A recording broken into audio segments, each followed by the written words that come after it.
So excited to be here this morning. Yeah, I've been pumped all week. It's been a crazy week for me, but I'm gonna power through, and I know that this word that God put on my heart is going to be a blessing to somebody. So roll with me, turn with me to the book of Nehemiah.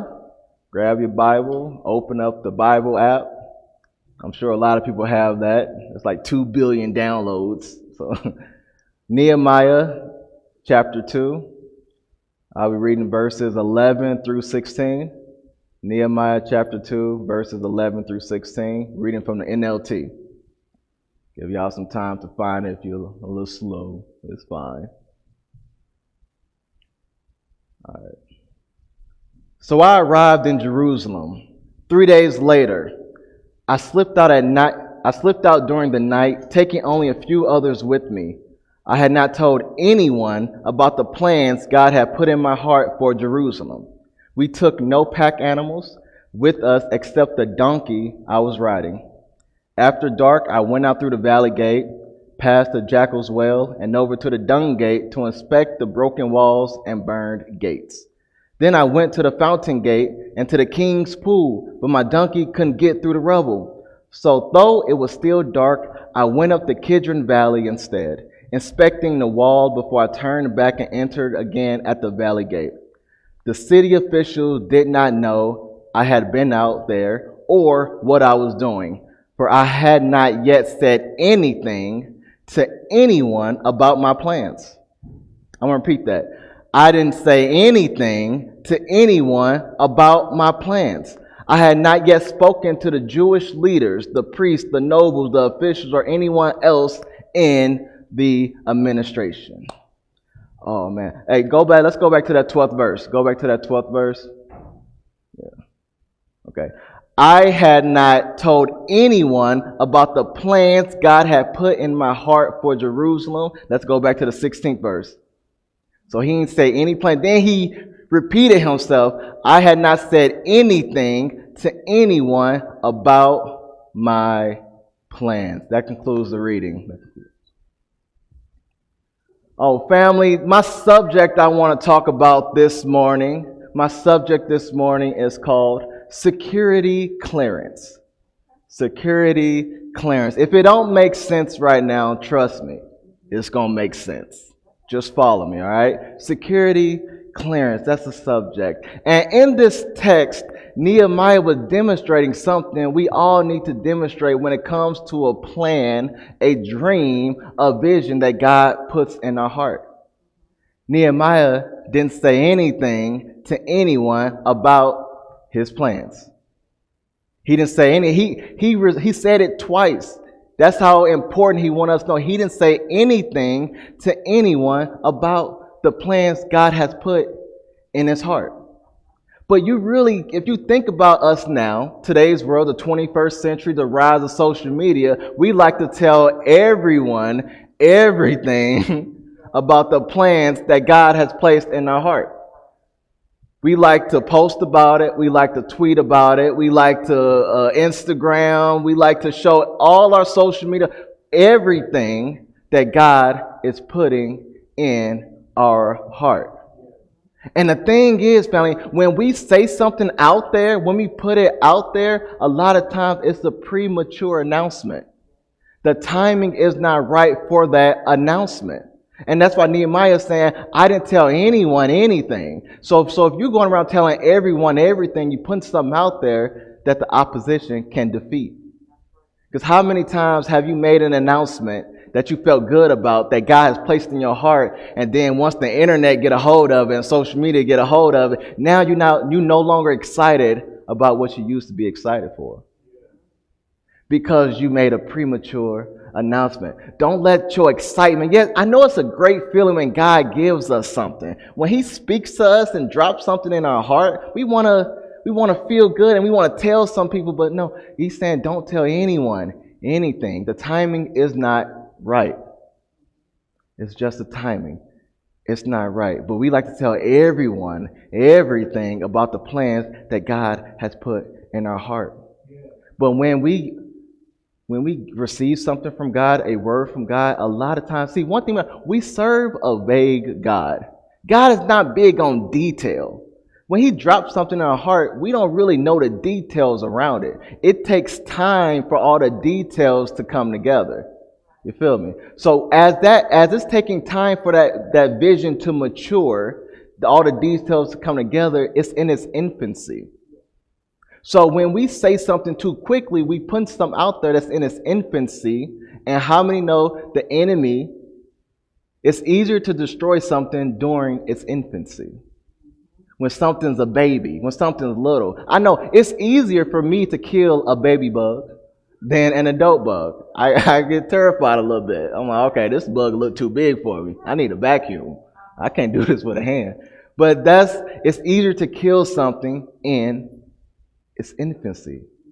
So when you throw something out there that hasn't fully developed yet, that's not strong enough to withstand the opposition, now we're no longer feeling good about what God has placed in our hearts because we put it out there too quickly. And it's up for us to protect that vision, protect that dream, protect that assignment that God has dropped in our hearts. It's up for us to protect it.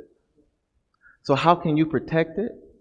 You can protect it by adding some security clearance to your vision, to your dream, to that idea.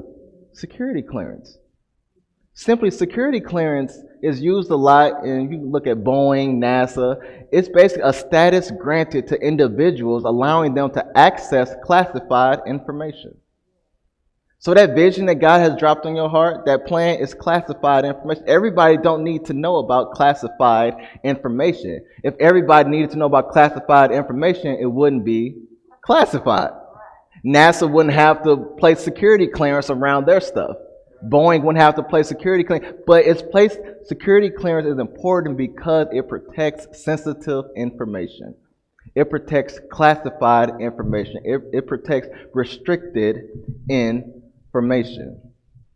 And that vision God gave you is sensitive information. It's not yet time for the world to know.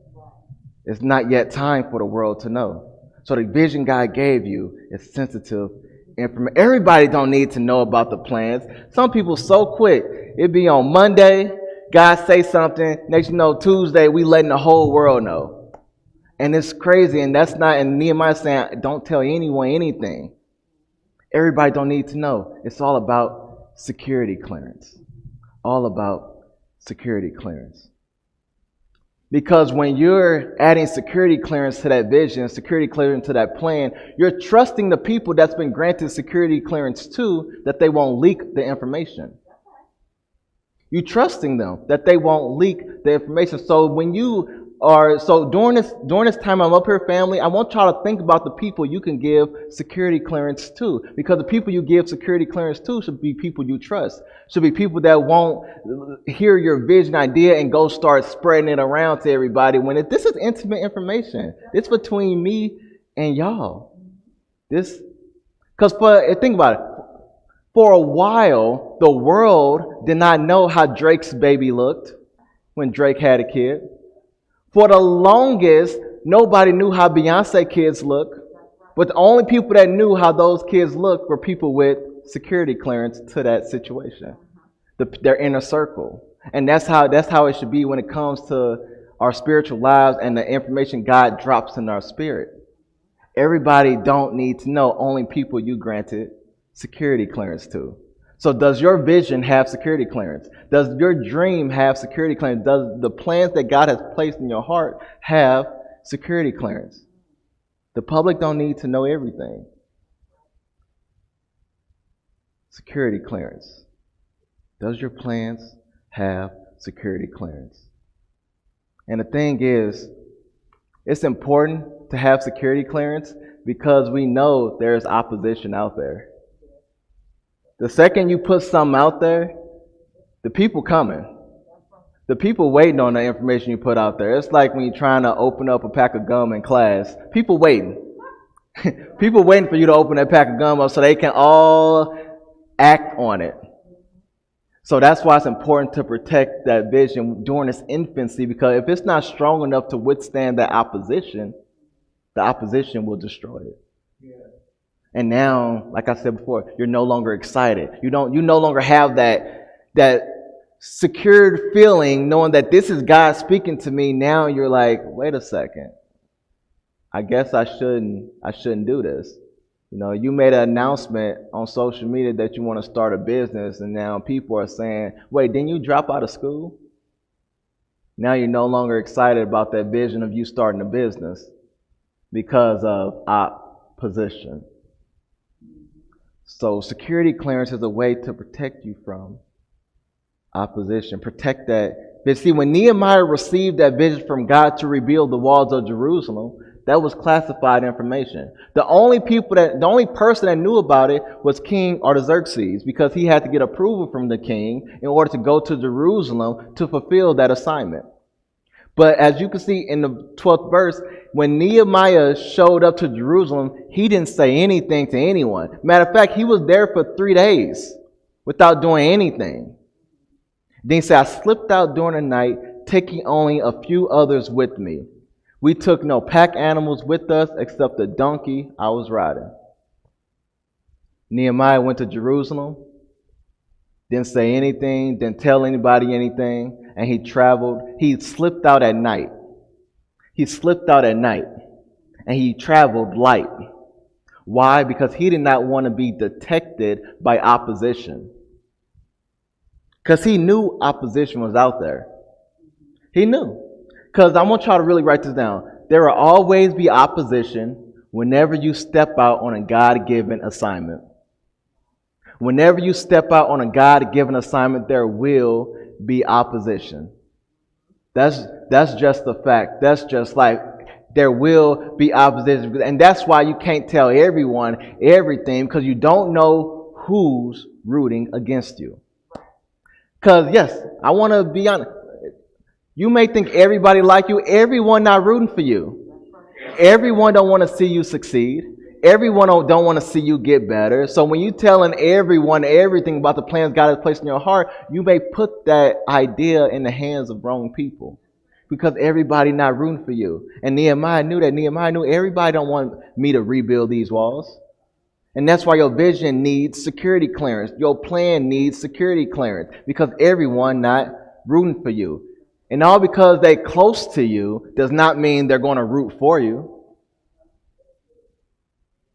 Your family will root against you. All because they're close to you does not mean they're going to root for you.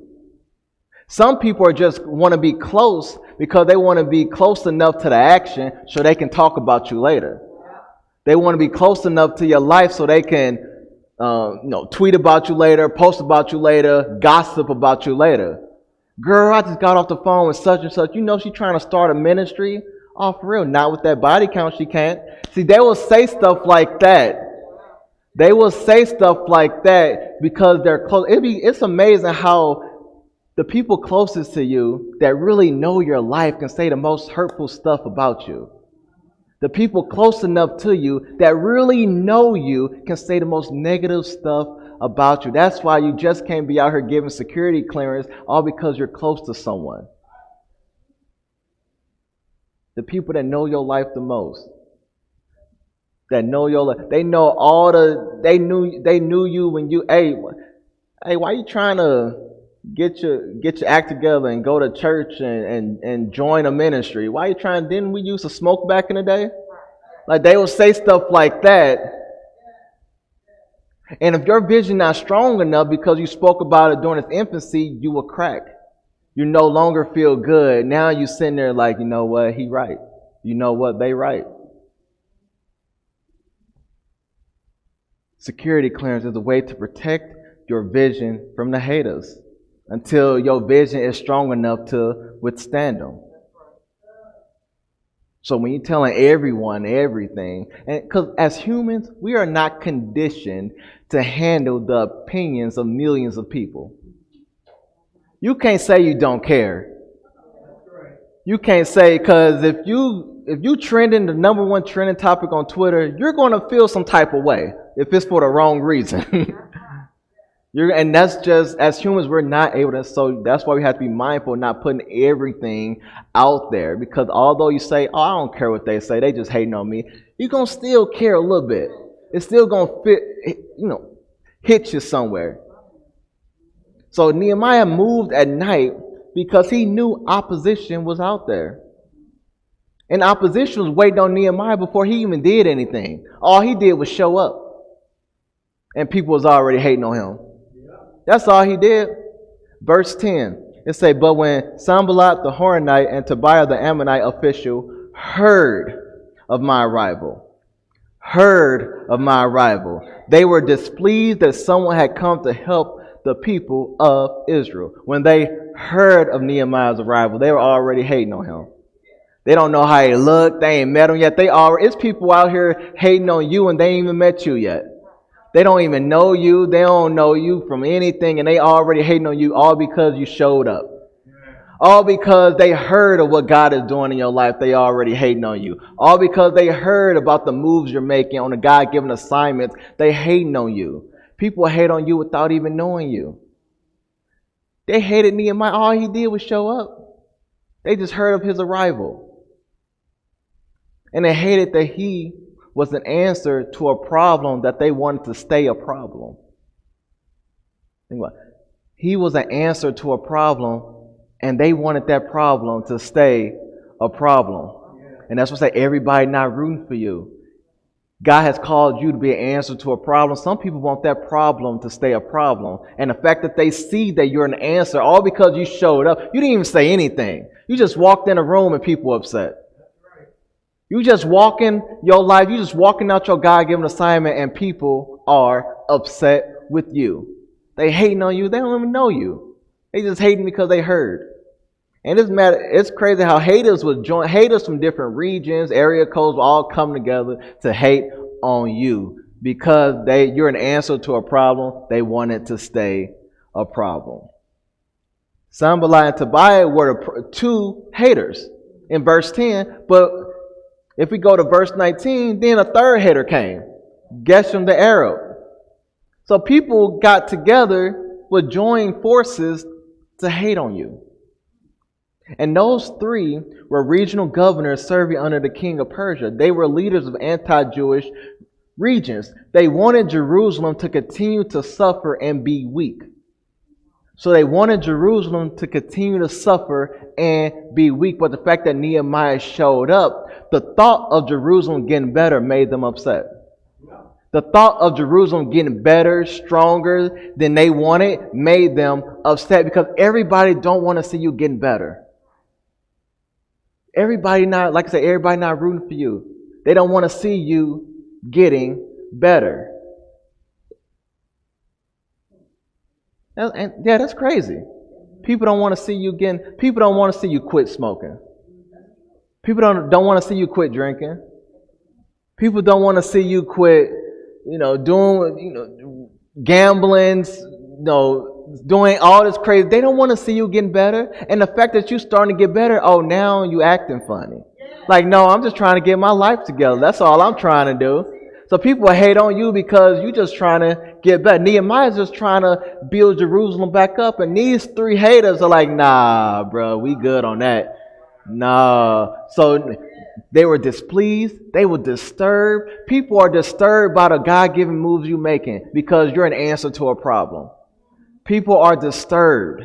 People are upset with you. And you ain't even do nothing yet. You just walking your God-given life.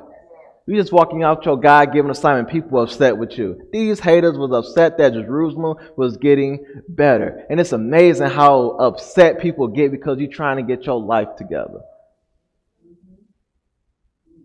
My wife and daughter love watching My 600-Pound Life. So by default, I watch it.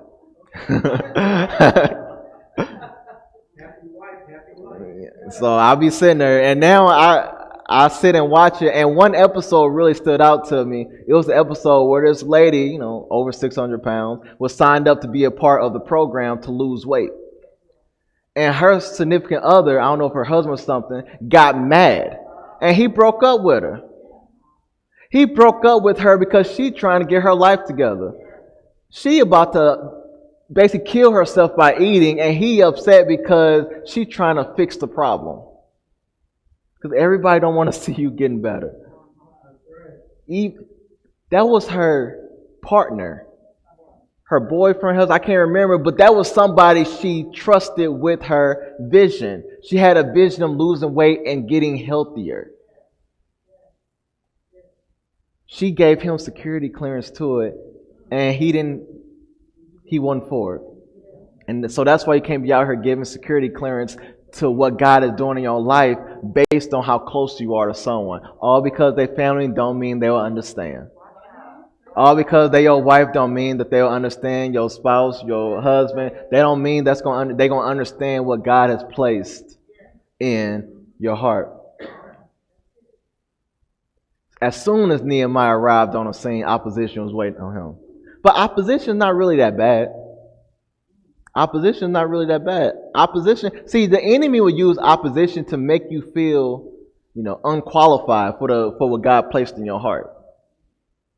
But we all know, and it's a cliche statement, but we need to really ingrain it in our spirit. He doesn't call the qualified, he qualifies the call. And so the enemy will use opposition as a way to make you feel that's false. And so if we're not careful, we'll allow the voice of opposition to drown out the voice of God.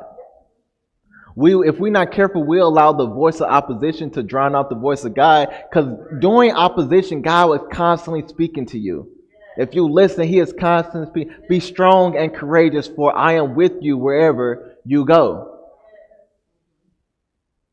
So we can't allow the voices of opposition to drown out the voice of God. God is right there walking with you. He's not leaving you. He's not forsaking you. He is walking with you hand in hand. If God is for you, who can be against you? So opposition is necessary in life. Now let's get a little scientific real quick. Without opposition, a plane couldn't fly. The opposition of the wind pushes the nose of the plane up, allows the plane to fly. But the plane needs opposition in order to lift from the runway. So if you think about that when it comes to the plans, our dreams, our vision, opposition is needed in order to push that dream up, in order to push that vision up. In order to rise, you need opposition. So how many of us have dreams left on the runway because we're afraid of opposition? How many of us have God-given assignments left on the runway because we're afraid of opposition? So opposition is necessary in life. Opposition, and that's why I heard somebody say, think of opposition as confirmation that you're headed in the right direction. And somebody else said this, and it really made me think. He said, think of opposition as a compliment. It's a compliment. Because what God blessed in your spirit is so powerful, the enemy would throw opposition to stop it. So think of opposition as a compliment. That amount, and you know how powerful that dream, powerful that vision is that God gave you by the amount of opposition he's throwing in your way. So that means your vision is too big for him to just throw a little opposition. So if he keeps slamming you with opposition, you know that what God has placed deep down inside you is so powerful, the enemy is going to try to kill it. But it's still, until you figure out all the details surrounding the stuff that the idea God blessed you, we need to protect it. So it can be strong enough, because when it's not strong enough, the enemy can easily kill it. Opposition is necessary. Think of it, feel flattered. Like, oh, snap, the enemy really don't want me to do this, huh? He don't want me to preach. Like, opposition, he don't really want me to do this. He slam all this. To all the Star Wars nerd, I like watching this show called The Mandalorian. And it's basically, I know y'all probably seen pictures of Baby Yoda. Well, The Mandalorian was a mission. Now, I'm not going to have the correct terminology a lot, so if you're a true Star Wars nerd, please don't reach out to me, all right? I just watched the show. But his mission was to deliver Baby Yoda to the Jedi. But Baby Yoda is a smaller thing. He don't know how powerful Baby Yoda is, but the enemy does. And so when he's sitting there trying to figure out why is all this opposition coming his way over this little thing, and then when he saw what Baby Yoda could do, he said, "Oh, now I see why. Now I see why the enemy wants to get it." So a lot of us are wondering, why is the enemy doing so much stuff, throwing so much opposition in our life? Over time, you will see, now I see why. Now I see why, because this idea that God blessed me with is changing lives. This idea is making a difference in the community. This idea, this dream, this vision is bringing people to Christ.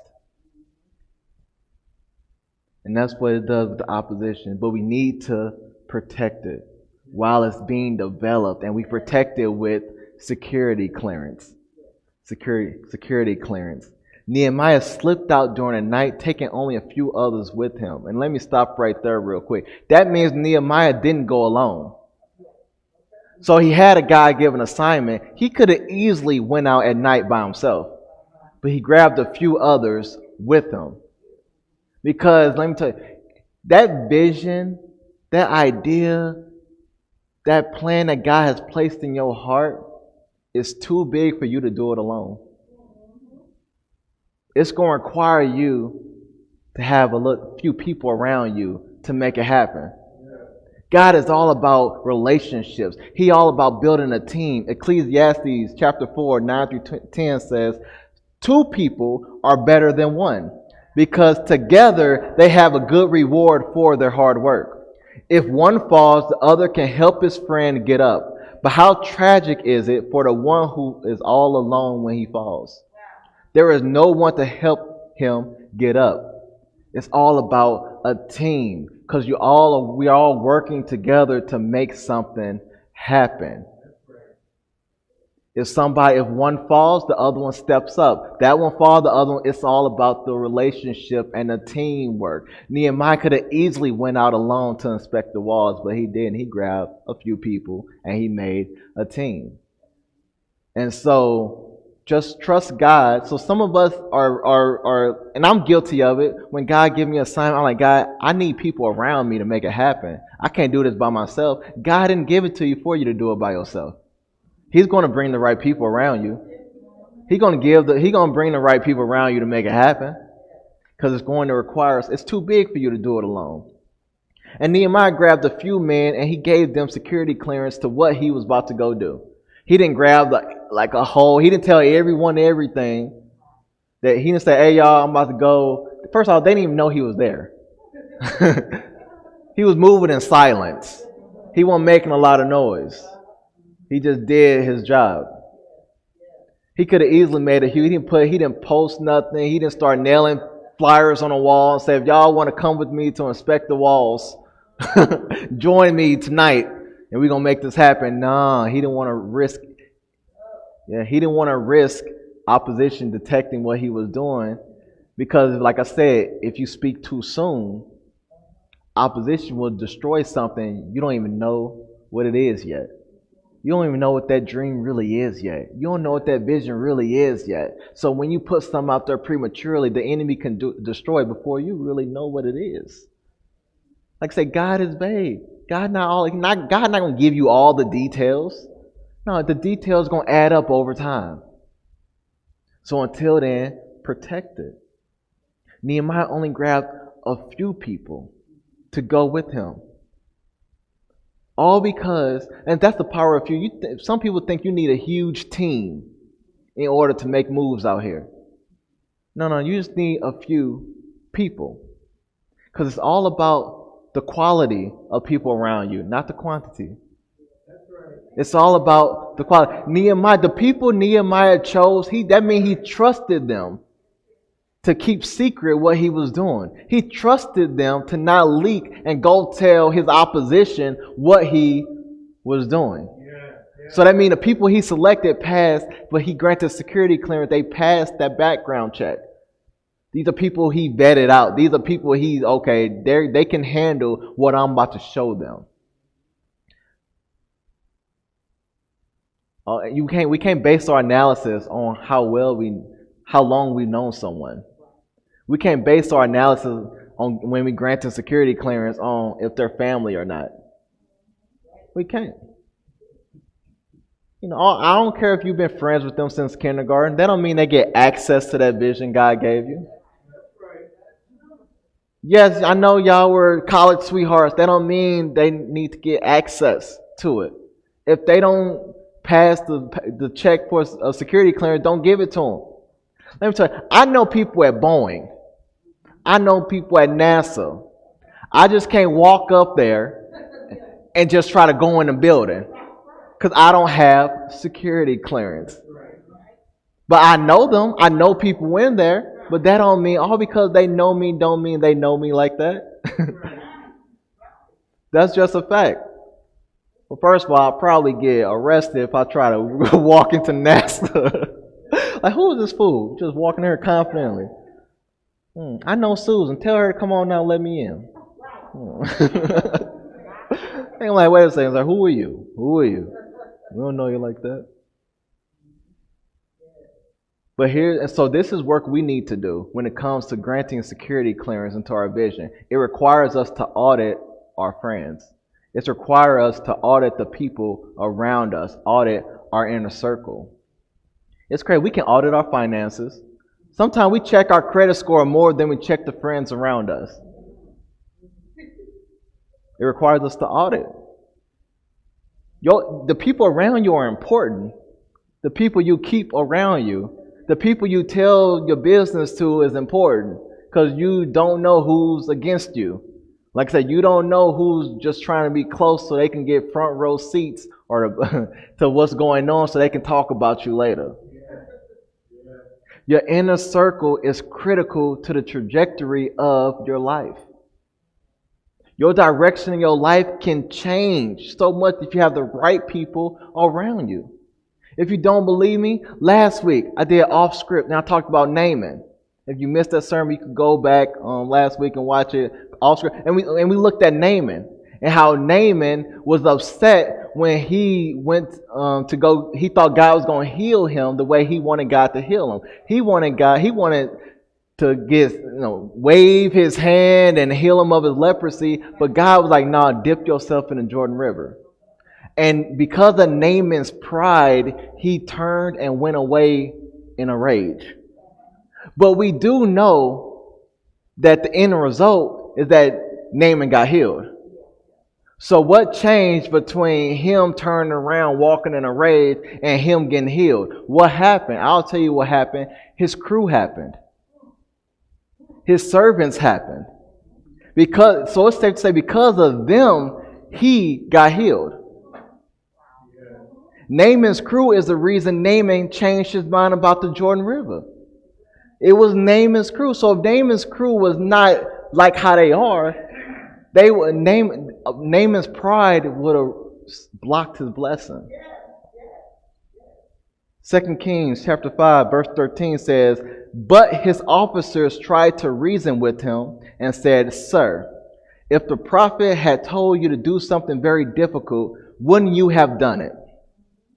So you should certainly obey him when he says simply, go and wash and be cured.'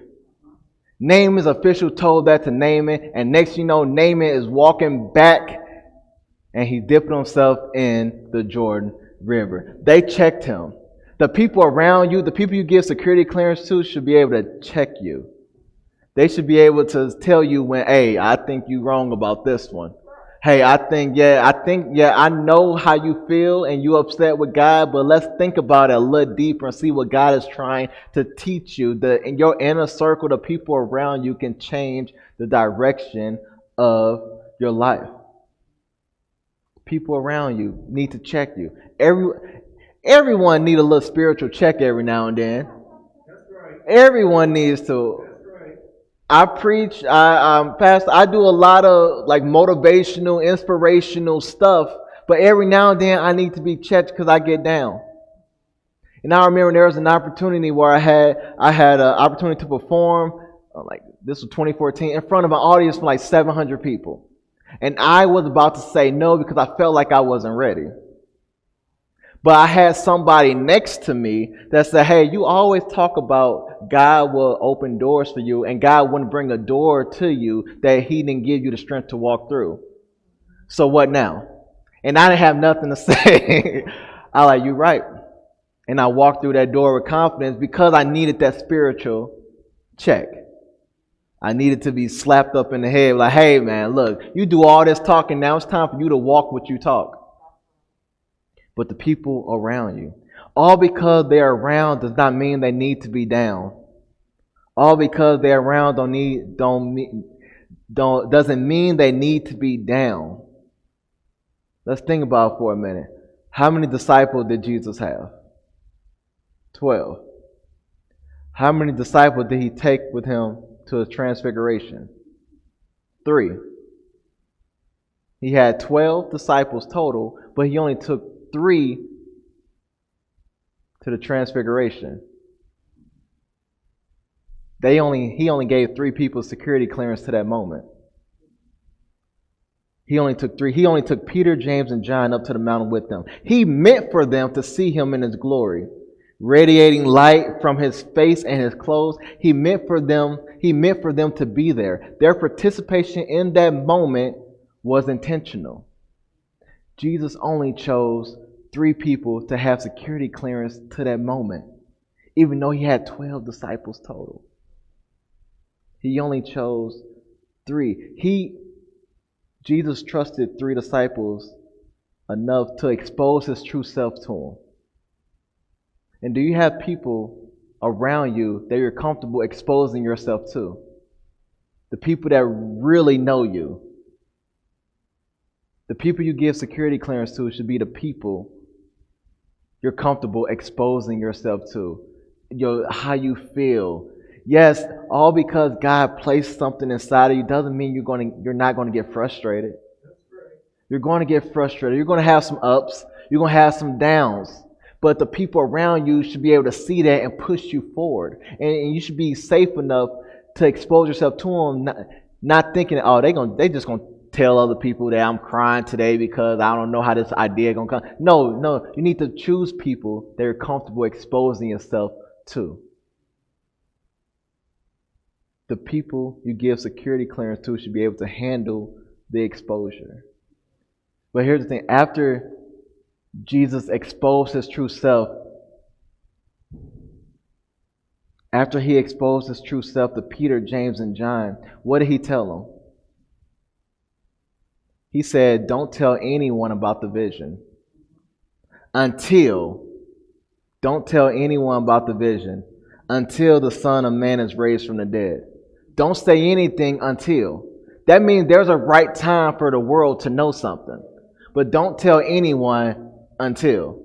So I know you're excited to tell some people now. I would have been excited. If I was on that mountain and I was able to see Jesus in the truth, I'm like, yo, guess what I got to see?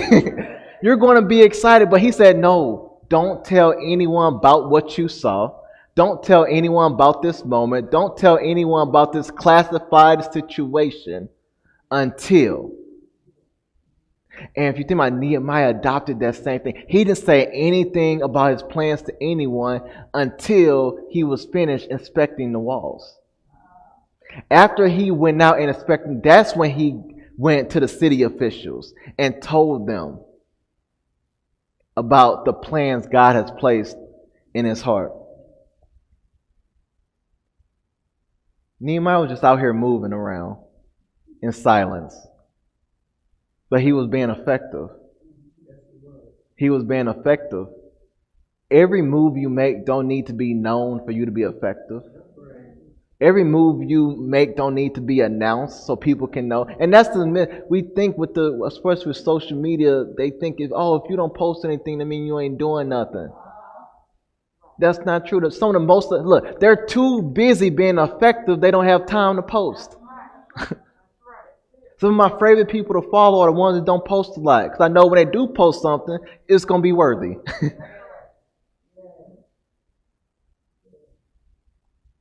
So I know you're excited about the vision, the plan, the idea, the dream that God has placed in your heart. But don't let it make you announce things prematurely because the enemy is out there, opposition is out there waiting on you. And if that idea is not strong enough, it's gonna destroy it. Everyone shouldn't get access to that classified information, that classified moment between you and God. And I know if you're struggling trying to figure out who do I give security clearance to, because you think you have some friends being like, now I gotta audit my friend, I gotta really think about it now, but you struggling with trying to figure out who to give security clearance to. Just pray and ask God for wisdom and discernment. God will help reveal to you who needs to know about the idea He placed in His heart, placed in your heart. God will reveal to you, but you need to create space for you to hear from God. Pray and ask God for wisdom. James 1:5 says that if any of you lacks wisdom, just ask God. And He gives wisdom out generously to all. If you want wisdom, okay, just ask me for it, and I'll give it to you. And if you're in middle school watching this, you're in high school watching this, you can be young and be wise.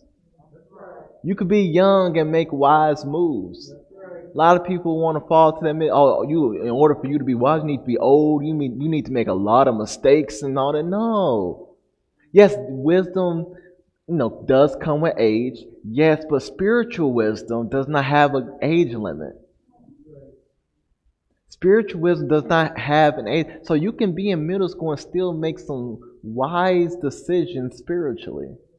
You can be in high school and make wise decisions spiritually. Godly wisdom doesn't have an age limit. Solomon, prime example. He was no less than 12 years old when he became king. He was a kid when he became king. And God appeared to him in a dream and said, ask for anything and I'll give it to you. And this kid asked for wisdom. He said, give your servant a discerning heart to govern your people and to distinguish between right and wrong. This is a kid asking that. So you don't have to be old to ask that type of question. And so I pray this week, family, I pray that this week that you get into the presence of God and ask Him for wisdom. Ask Him to give you a discerning heart so you can distinguish between the right people and the wrong people to grant security access to. I thank you. I love you. I really appreciate y'all. Look forward every time to speak to y'all. God bless you.